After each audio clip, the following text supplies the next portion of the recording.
Gini, ini memang agak berat karena di sekolahan tidak akan ada pelajaran seperti ini.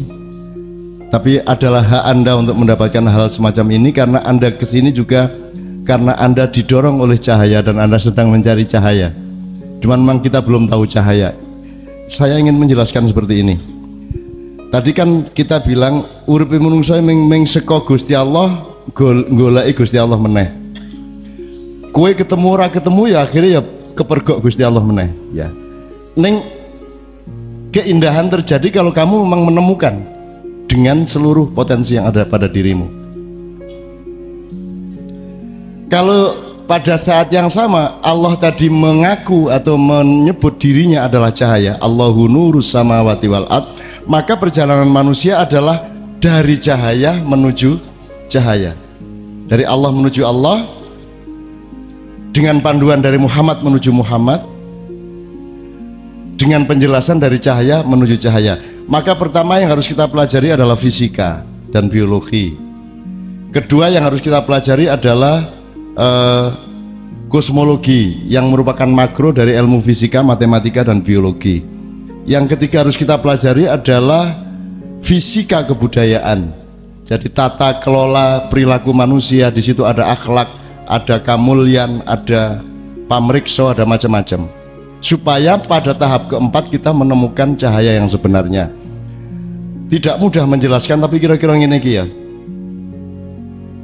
Ini kan bukan cahaya ini. Yang menyinari kita ini bukan cahaya, ini adalah benda yang memantulkan apa yang secara fisik kita sebut cahaya. Bahkan matahari pun tidak memancarkan cahaya. Matahari hanya memancarkan energi inti yang ketika menimpa benda-benda alam tertentu dia membuat mata kita kompatibel sehingga bisa melihatnya. Jadi cahaya adalah sesuatu yang sangat misterius yang merupakan awal dari kehidupan kita dan sesuatu yang amat gaib yang merupakan ujung dari kehidupan kita. Ya, ki rumuse ketok gampang neng ya kudu nganggo imajinasi. Nah, tadi ketika ada duar tadi, ada Big Bang tadi, itu kan cahaya terbagi menjadi tiga, yaitu cahaya yang tetap seperti cahaya esensial adanya, kemudian cahaya yang berupa gelombang-gelombang frekuensi-frekuensi dan energi-energi yang tidak kasat mata, misalnya aura, karisma, sugesti, itu semua dari cahaya yang tidak tampak, yang di dalam bahasa Jawa disebut dudu ilmu katon. Nah, cahaya pada padatan yang ketiga atau yang paling rendah derajatnya adalah yang disebut ilmu katon atau materialisme. Jadi bumi ini adalah cahaya yang paling, ini keraknya cahaya, intipe. Apa ya, nek kopi letekane kopi, apa jenenge nisore, sing bagian nisore. Ampasnya. Jadi segala sesuatu sing ketok moto, sing krungu kupingmu, bukan mata yang Mas Toto bilang mata kemanusiaan, mata hati dan sebagainya. Kalau yang tampak oleh mata hati berarti cahaya pada jenis kedua, pada tingkat kedua. Cahaya yang sejati adalah yang keempat yang merupakan tujuan kita bersama. Tapi kita berada dalam tiga gelombang. Gelombang yang paling rendah adalah gelombang materialisme. Dan semua manusia sekarang urusannya adalah materialisme. Jadi katakanlah begini, ono telung gelombang yang sedang berlangsung dalam hidup Anda, di dalam maupun di luar diri Anda. Tinggal Anda mau menyikapi gelombang itu. Sekarang saya tanya, Anda kesini tadi menurut Mas Karta kan yakadu zaituha yudi walau lam tamsa sunar, ora dikongkon sapa-sapa ta kowe? Ora dibayar sapa-sapa ta? Ora diperintah sapa-sapa ta? Berarti ini bukan cahaya pertama. Ini bukan gelombang pertama, ini gelombang kedua. So, gelombang pertama itu gelombang materialisme. Dadi bupati, ada raskin, ada subsidi BBM, ada parpol, ada minyak tawon, ada balsem, ada badokan kuliner, ya toh, ana wong dahar, ana wong mangan, ana wong nedha, ana wong nyekek, ana wong nglontor, ana wong badhok, ana kuwi kabeh dunia materialisme. Nah, Anda ini sebenarnya terlibat di ketiga gelombang itu. Pertama, gelombang mainstream yang disebut materialisme di muka bumi. Ana negara mengikat Anda sedemikian rupa, mencemaskan Anda, bikin Anda sedih, betul enggak? Wedi ora mangan, wedi ora iso nyekolahke anak, wedi presidene gantine padha wae. Wedi iki, wedi iku, dan itu semua mencemaskan Anda. Pertama-tama yang harus kita ketahui adalah ketika nanti Anda mati, apakah itu selesai masalah? Ataukah Anda sedang meninggalkan yang paling letek dari hidup Anda dan Anda menuju gelombang kedua yang lebih halus dan lebih bermutu? Sudah pasti bahwa jasadmu tidak bisa kamu bawa, uangmu tidak bisa kamu bawa, harta bendamu, jabatanmu, apapun saja di dalam materialisme tidak bisa kamu bawa untuk pada akhirnya nanti bersentuhan atau berjodoh dengan cahaya yang sejati. Sedangkan manusia sekarang sibuknya 99% adalah pada letek-letek ini. Betul enggak? Nah, sekarang teman-teman sekalian, adanya majelis seperti ini itu berarti Anda memberontak kepada gelombang materialisme. Anda cemas, Anda gelisah. Apa ya kaya ming kaya ngono kuwi urip? Apa ya urip ning donya ki ya ming NKRI kaya ngene iki? Apa ya ming alah ya ming Bung Karno, Pak Harto, Habibie, Gus Dur, Megawati, SBY kaya ora ana wong wae ning Indonesia. Kaya ora ana wong pinter wae. Apa ya ming kaya ngono kuwi urip ning donya? Wong saiki ngepake sapa sing cocok dadi pemimpin wis ora iso kok. Mripate kualik-walik apa sing jane swarga disebut neraka, apa sing janjane neraka malah dijunjung sebagai swarga.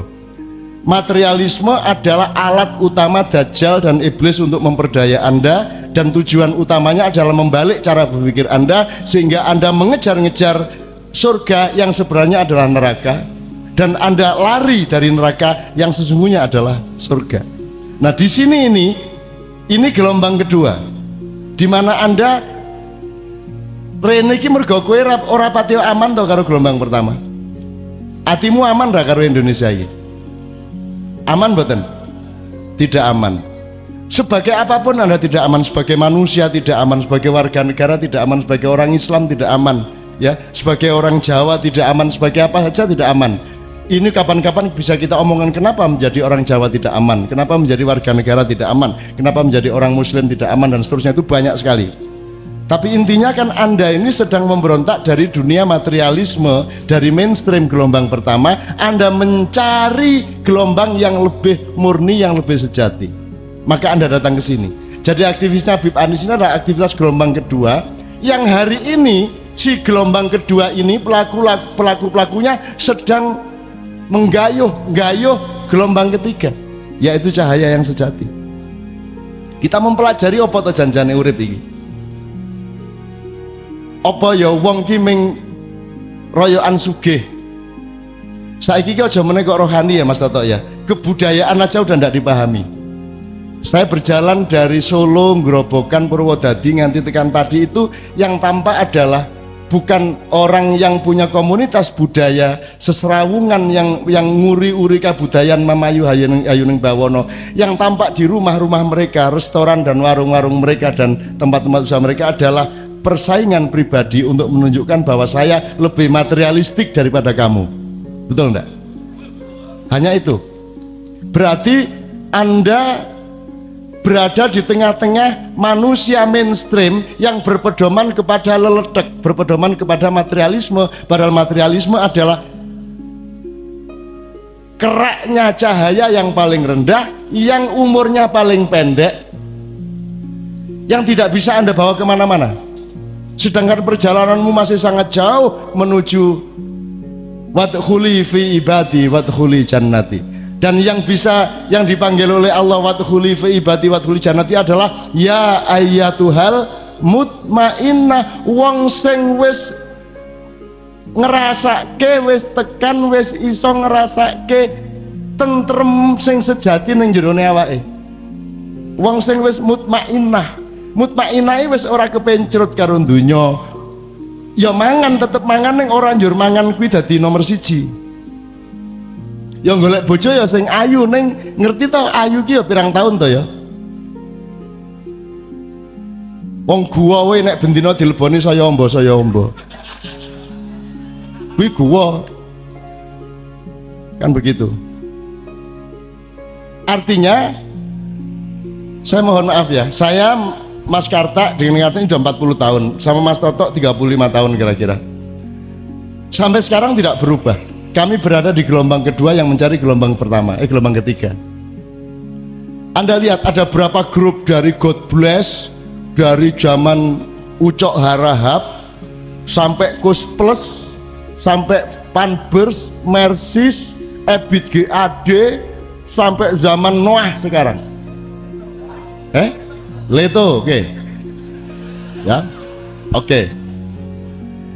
Yang ingin saya katakan kepada Anda, saya tidak pernah meningkat sejak itu sampai sekarang. Karena yang disebut peningkatan yang Anda maksud adalah peningkatan materialisme. Saya sugih, saya kondang, gitu kan, saya dadi. Sementara sejak saya kenal beliau, saya umur 19 tahun, kelas 18 tahun, saya masih kelas 3 SMA, saya sudah menolak 4-5 hal itu. Aku ora golek kondang, aku ora golek sugih, aku ora golek dadi opo-opo, aku ora golek jabatan, aku ora golek kabeh kuwi, aku ora tertinggal. Nek bangsa Indonesia disebut bangsa terbelakang, aku ora terbelakang. Kita kan disuruh jadi bangsa yang maju. Terus kita sebut ada kemajuan, itu maksudnya saya sugih, ngono toh? Saya tidak mau dari dulu. Itu bukan tujuan saya, jadi saya tidak pernah tertinggal oleh orang barat. Kalau menurut saya pribadi, orang barat jauh di belakang saya. Saya tidak taat kepada semua dunia materialisme. Aku tidak taat kepada dokter, aku tidak taat kepada, aku ora diikat oleh hukum, aku mau taat hukum. Bilang sama ahli-ahli hukum dan perangkat-perangkat hukum Indonesia bahwa saya tidak mau taat hukum Indonesia. Kenapa? Karena yakadu zaitu hayudi walau tamsa sunar. Kowe nggawe aturan pora, aku tetep dadi wong apik arep ngopo kowe. Ora arep nyolong, ora arep ngelanggar apa-apa. Ning ora mergo kok kongkon. Nek kowe aku kon pelajari hukum tersinggung aku. Wong isine mung barang siapa mengarani aku meneh. Aku ora barang siapa mencuri, barang siapa mengambil. Wingi iki aku karo Mas Toto itu sama Kiai Kanjeng ke Mamuju naik pesawat 1 jam sebelum mendarat sudah takjil maghrib tiba. Lion Air tidak menyediakan atau air apalagi jajan. Dan mereka kayaknya tidak ingat bahwa ini bulan puasa. Jadi ketika duri malah ada pengumuman, barang siapa mengambil pelampung akan mendapatkan hukuman. Loh, iki kira ngekei takjil malah ngarani arep mangan pelampung gila. Lah ngono ta perasaane ning pesawat ki dadi guyu kabeh Kiai Kanjeng asu. Wis ora takjilan malah dianggap arep ngrikiti pelampung. Jadi itu benturan antara gelombang kedua dengan gelombang pertama. Nah Anda teman-teman sekalian, saya sarankan mulai malam hari ini Anda dikuasai oleh gelombang pertama, betul enggak? Dikuasai oleh materialisme, dikuasai oleh undang-undang negara, dikuasai oleh macam-macam yang mereka jalankan secara tidak jujur. Tapi saya ingin nyatakan kepada Anda tidak boleh tertekan oleh gelombang pertama. Ojo gelem digawe sedih, ojo gelem digawe stres, ojo gelem digawe bingung. Kowe kudu madeg, kowe kudu ucul saka kebingungan kowe. Kowe kudu mengelak, kowe kudu ngatasi. Karena kamu adalah manusia gelombang kedua yang mencari gelombang ketiga. Gitu loh. Saya tadi cerita dari Ucok Harahap nganti saiki kowe ndelok berapa grup timbul tenggelam aku karo contoh Kiai Kanjeng ki ke tahun 76 nganti saiki ra tau leren.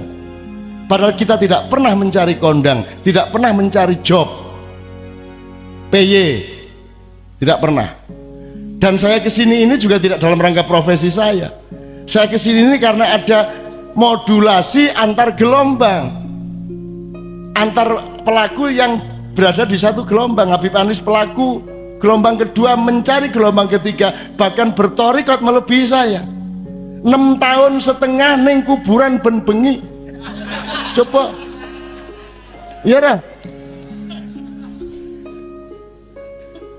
Lho, kuwi aku ora tau nglakoni ngono, soalnya aku ora perlu nang kuburan wong roh-rohe sing mara nang nggon aku. Nek aku lak ngono kuwi. Itu kan karena mencari cahaya sejati, gitu loh teman-teman sekalian. Mencari, lah saiki ke ngene loh.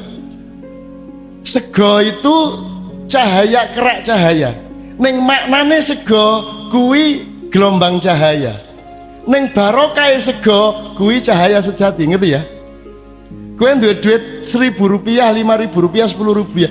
Duitnya itu kerak materialisme yang tidak bermutu. Tapi begitu kamu menggunakan uang itu untuk sesuatu yang baik, dia menjadi gelombang kedua.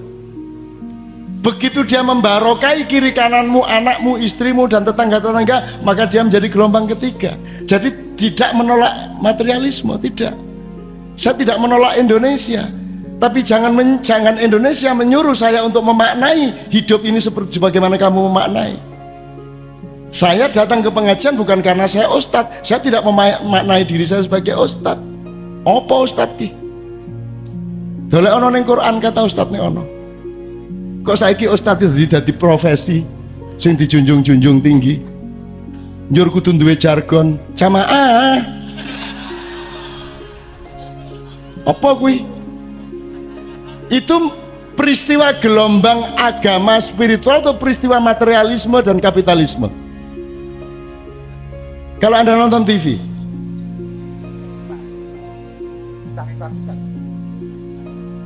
ya saya tidak akan, ya sudah lama saya bertahun-tahun diminta untuk membintangi pemimpin harus bejo.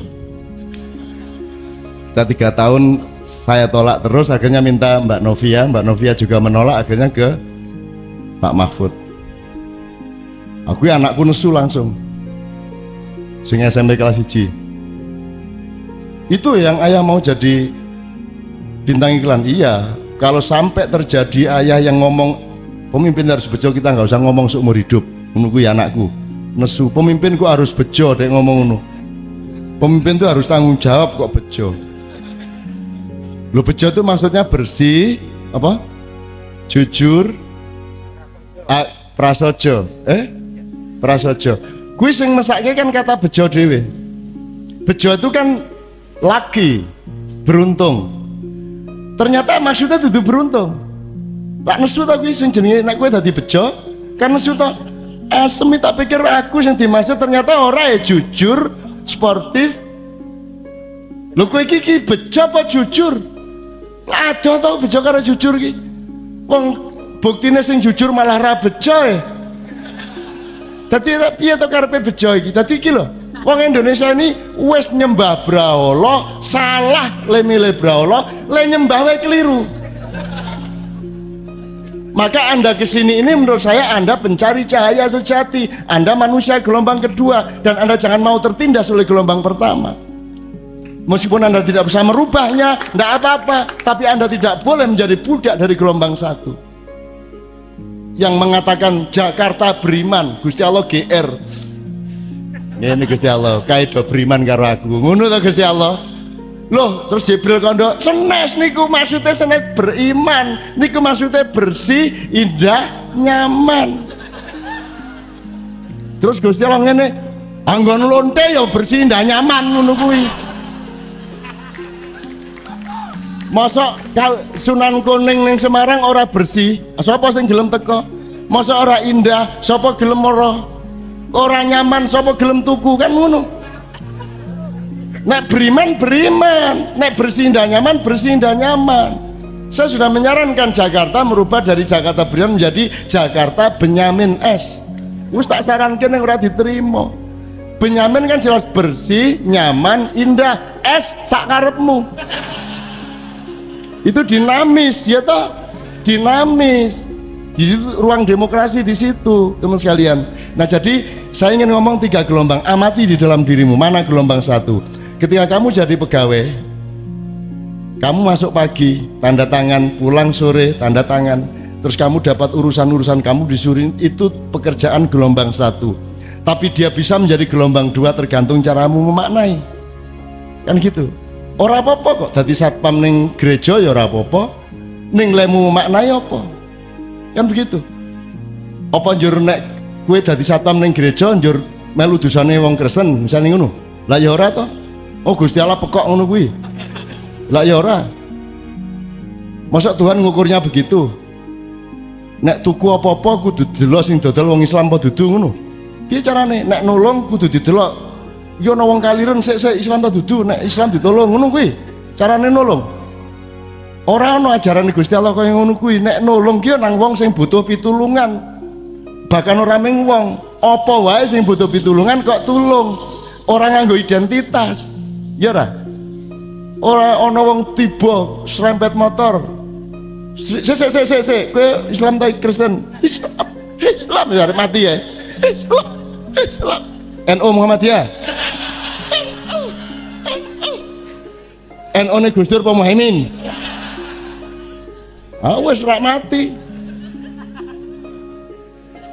Nah, batas-batas hubunganmu dengan materialisme dan gelombang pertama itu kamu manage terus. Orang apa-apa, kadang-kadang harus berbohong. Berbohong itu kadang-kadang sangat diperlukan. Jadi tidak semua kebohongan itu baik, tidak baik. Kadang-kadang kebohongan itu wajib. Lho piye kowe iki?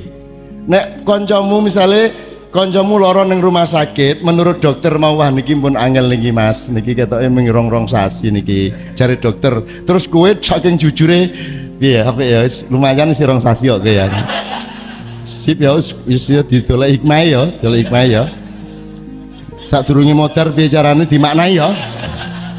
Wis saking jujurmu, aku takon, kowe kudu ngapusi apa kudu jujur?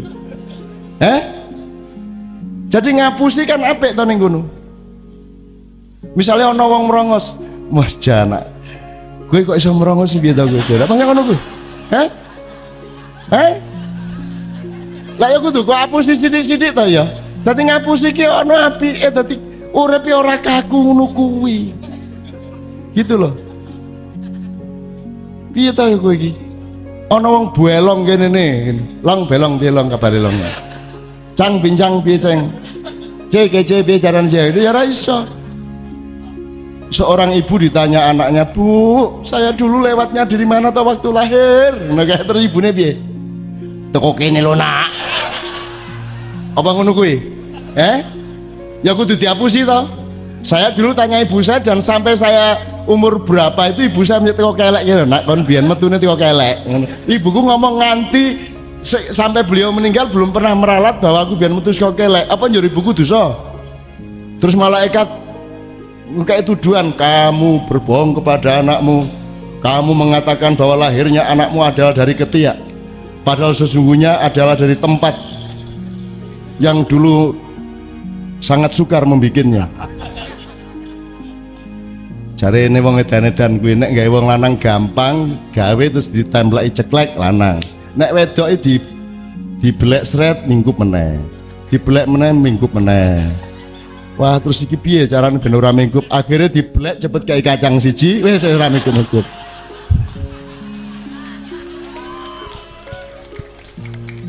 Aku ceritane bangsa ngene-ngene iki ngono-ngono kuwi. Dadi ora ana wong salim kita tuh ikhlas-ikhlas saja ngomong ngono ki kan dalam rangka mensyukuri ta ya.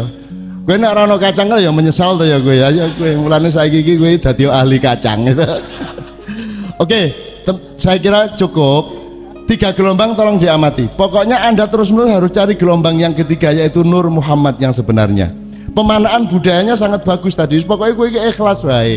Ikhlas lakonono wae. Lakonono kowe rasa dikongkon kowe apik dadi wong. Rasane hukum ora nyolong gitu loh. Tetap berbuat baik.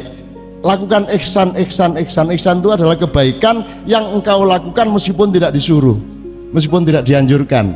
Gitu ya. Oke.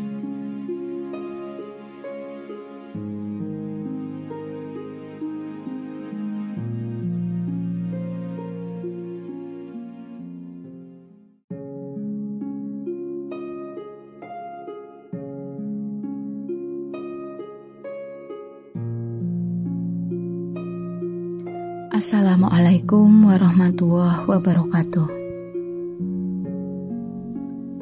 Temukan cahaya sejati dalam dirimu. Berbeda dengan ajaran Islam, dalam ajaran Kristiani, manusia itu memiliki dosa asal. Karenanya, tema penyelamatan menjadi salah satu inti dalam ajarannya. Melalui penyelamatan dari dosa asal, maka manusia akan mengalami proses untuk menuju kepadanya. Dan untuk itu datangnya Sang Juru Selamat menjadi harapannya. Sebaliknya di dalam Islam, manusia itu diciptakan dengan kesempurnaan. Ahsan takwim atau fitri yang berarti suci dan bersih. Namun demikian, manusia akan dapat terpeleset menjadi asfalasa safilin, seburuk-buruknya makhluk jika ia ingkar kepadanya. Dari titik fitri ke ajal nanti terbentang dinamika penyelamatan agar manusia dapat kembali kepadanya ilaihi roji'un. Orang Jawa bilang kembali ke sangkan paraning dumadi. Mengapa manusia dapat menjadi asfalasa safilin? Jawabannya sederhana saja, yakni jika manusia tidak lagi menghamba kepada Tuhan. Bukankah Tuhan sudah tegas dan jelas berfirman bahwa Aku ciptakan manusia dalam keadaan sebaik-baiknya. Dan untuk itu aku turunkan dan aku ridhoi Islam sebagai agamamu. Islam dalam konteks ini yang arti harifahnya adalah penyerahan diri agar manusia dapat kembali kepadaku, maka aku perintahkan ia hanya untuk beribadah kepadaku. Dengan kata lain, ibadah dalam arti harifahnya adalah penghambaan diri. Ibadah dapat berbentuk khusus, mahdhah, dan berbentuk ibadah umum. Ibadah mahdhah hanyalah metode dan bukan tujuan. Ibarat orang mau naik pohon, maka ibadah mahdhah hanya tangga untuk menuju ke sana. Sialnya, manusia banyak yang mempersoalkan dan mempertentangkan soal tangga itu, mati-matian dan lupa naik ke atas pohon. Karena Tuhan sudah merasa menciptakan manusia dalam keadaan yang sebaik-baiknya serta mudah menurunkan metodenya, maka Allah berani memberi tugas kepada manusia agar bertindak sebagai khalifah, meski pada awal penciptaan disertai protes berat para malaikat kepada Allah. Kembali kepada tugas utama manusia untuk beribadah. Dalam Islam jelas diajarkan bahwa inti utama ibadah adalah penghambaan diri hanya kepada Allah. Silakan manusia melakukan apa saja, jihad dan ijtihad. Hanya saja yang harus diingat adalah bahwa rumusnya harus pasti, bahwa segala perbuatan itu harus menghamba kepadanya. Dan tentu saja harus dikembalikan kepadanya. Ini adalah penyerahan total yang tidak dapat ditawar lagi. Mengapa manusia akhirnya banyak yang menjadi asfala safilin, bahkan lebih jelek dari binatang? Jawabnya pasti karena dalam beribadah, manusia banyak yang menjalaninya secara keliru, yakni tidak lagi menghamba kepada Allah, namun justru menghamba kepada agama itu sendiri. Menghamba kepada syariat, bahkan menghamba kepada harta, manusia, dan kekuasaan. Padahal firman Allah sudah jelas, yakni Iya kana budu wa iya kana stain. Hanya kepadamu aku menyembah atau beribadah, dan hanya kepadamu aku memohon pertolongan. Manusia yang tidak menghamba kepada Allah dipastikan ia juga tidak akan kembali kepadanya. Karena memang ia sudah tidak manunggal lagi sejak awal. Manusia yang tidak menghamba kepada Allah adalah orang banyak, dibebani ego pribadi, dan belum sampai kepada kesadaran diri yang sejati. Dalam Islam ada istilah wa fi siri ana, dalam sir ada aku sejati.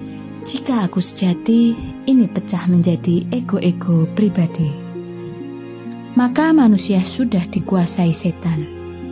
Ia hanya mencari kenikmatan untuk ego pribadi tersebut dan lupa memberi makan kepada aku sejati.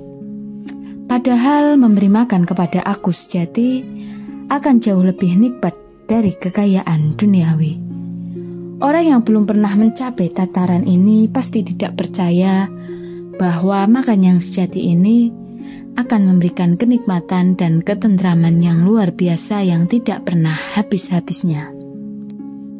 Di dalam Islam tidak dilarang mencari kekayaan duniawi, sejauh itu dapat ditransformasikan menjadi cahaya. Kekayaan duniawi adalah benda wadak yang kasar sehingga tidak dapat dibawa mati. Agar benda duniawi dapat dibawa mati, maka harus dilembutkan bahkan diubah menjadi cahaya. Karenanya banyak orang yang masih menyaksikan apakah hadis Nabi yang mengatakan, carilah dunia seakan kamu akan hidup selamanya, dan beribadahlah seakan kamu akan mati besok pagi. Banyak dilakukan orang, apakah benar ini kata Nabi? Menghamba kepada Allah wujudnya adalah melayani ciptaannya. Jika manusia hanya untuk dirinya sendiri dan tidak melayani ciptaannya, maka ia tidak akan kembali kepadanya, apalagi menikmati surganya. Manusia hanya dapat dikelompokkan sebagai penghuni neraka dan penghuni surga jika manusia hanya melayani dirinya sendiri, apalagi dengan cara curang dan korup, maka pasti ia masuk dalam golongan penghuni neraka. Karena Allah sejatinya Maha Rahman dan Rohim, mestinya manusia juga demikian. Hanya karena hijab atau tabir, manusia menjadi tertutupi hingga tidak mengenal Allah yang sejati. Kendati secara formal ia beragama, manusia bisa saja beragama formal dengan husuk yang ditandai, misalnya oleh pakaian atau dahinya yang hitam legam. Namun, ia barangkali tetap ateis karena tidak percaya sifat-sifatnya, janji-janjinya, keagungannya, dan seterusnya. Hingga ia terperosok kepada formalisme sempit. Ia bisa saja menjadi sekuler karena tidak mendayagunakan pengetahuan dan praktek keberagamaannya untuk melayani ciptaannya. Artinya ia hanya puas setelah merasa menyembah Allah dan merasa beragama meski agamanya tidak berdampak terhadap kehidupan di sekitarnya. Artinya ia hanya mementingkan input dan bukan output dalam beragama. Padahal manusia itu diciptakan oleh Allah dari cahaya yang terpuji, dan Allah itu sendiri adalah cahaya di atas cahaya. Nurul A'la Nur, Quran Surat 24 ayat 35. Dan dalam bahasa Arab ada istilah Al-Hakikah Al-Muhammadiyah atau Nur Muhammad yang lebih dahulu ada sebelum Nabi Adam diciptakan Allah. Selain diciptakan dari sumber yang sama, cahaya Nur Muhammad, manusia juga diberi oleh Allah kelengkapan dan perangkat sebagai penjaga dirinya. Dalam istilah Jawa ada sebutan sedulur papat kelima pancer. Sejak lahir manusia sudah dijaga oleh kakang kawah, adi ari-ari, serta adi Jibril, Mikail, Israfil, dan Israil. Malaikat yang diciptakan Allah merupakan alat kelengkapan atau manajemen Allah atas kehidupan manusia. Malaikat diciptakan dari cahaya sehingga mereka hanya tunduk kepada Allah, serta tidak memiliki akal dan nafsu seperti manusia. Selanjutnya dalam perjalanan hidupnya, penjagaan itu terus diberi Allah kepada manusia. Kekuatan Jibril sebagai alat manajemen Allah adalah sebagai pemberi informasi kepada manusia. Dan itu ada dalam rohani manusia untuk menerima limpahan cahayanya. Jika manusia sudah diberi informasi, mestinya ia harus berada di jalannya. Dengan kata lain, Jibril tetap standby dan bertugas hingga detik ini. Selanjutnya sang peniup trompet Israfil, ia adalah penggenggam alam semesta, dan Mikail yang akan melengkapinya sebagai pemelihara alam semesta serta membagikan rezeki kepada semua makhluk. Akhirnya Israel adalah malaikat yang tidak dapat kita tolak kehadirannya untuk menjemput kita menghadap Allah. Masalahnya, jemputan itu akan kembali kepadanya atau tidak tergantung amal perbuatan kita. Lewat manajemen Allah, itulah menjadi jelas bahwa sejak dilahirkan dalam keadaan fitri sampai ajal, maka akan terbentang proses revolusioner dan evolusioner manusia untuk menunaikan tugas sebagai khalifah. Untuk itu manusia harus Islam, yakni menyerahkan secara total hidupnya hanya untuk menghambanya. Dan iman yang berarti percaya, jika orang beriman maka ia akan amanah dan mukmin mengamankan. Dengan kata lain, para pemimpin yang membuat kerusakan di muka bumi ini bukan orang yang beriman. Ia bisa saja menjual negara kepada orang asing dengan berbagai bentuknya, baik yang halus atau yang kasar, serta melukai rakyatnya sendiri. Ia bisa saja dalam dadanya hanya penuh keakuannya dan di dadanya tidak penuh dengan rakyat, apalagi Tuhan. Ia akan menghamba kepada kekuasaan, politik and sins, dan harta benda lainnya. Pemimpin atau pejabat yang tidak beriman tidak dapat menjadi seorang yang mukmin. Karena meski ada dia, rakyat tetap tidak aman hartanya, jiwanya dan martabatnya. Bagi kita yang aman hartanya, jiwanya dan martabatnya, bagi kita yang paham, kita akan tertawa ngakak jika ada seorang pejabat yang korup tiba-tiba saja ditunjuk menjadi Amirul Mukminin, meski hanya untuk memimpin rombongan jamaah haji, apalagi memimpin rombongan manusia dalam bernegara. Padahal orang yang tidak beriman tidak akan diseru oleh Allah.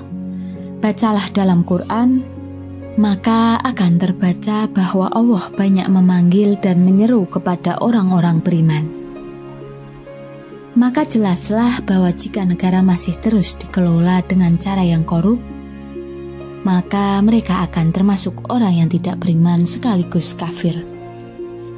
Kafir bukan hanya untuk sebutan bagi orang yang tidak percaya Tuhan, namun juga bagi mereka yang beragama, namun menutup diri terhadap nikmat Allah dan nasihat orang lain.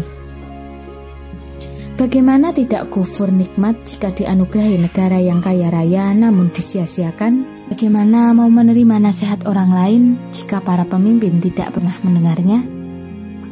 Dalam konteks kenegaraan, kecerdasan manusia untuk merohanikan apa yang ada pada dirinya, harta dan kekuasaan, maka akan lebih mudah mendekat dan masuk ke dalam cahaya Allah. Itulah cahaya di atas cahaya. Sekian, wassalamualaikum warahmatullahi wabarakatuh.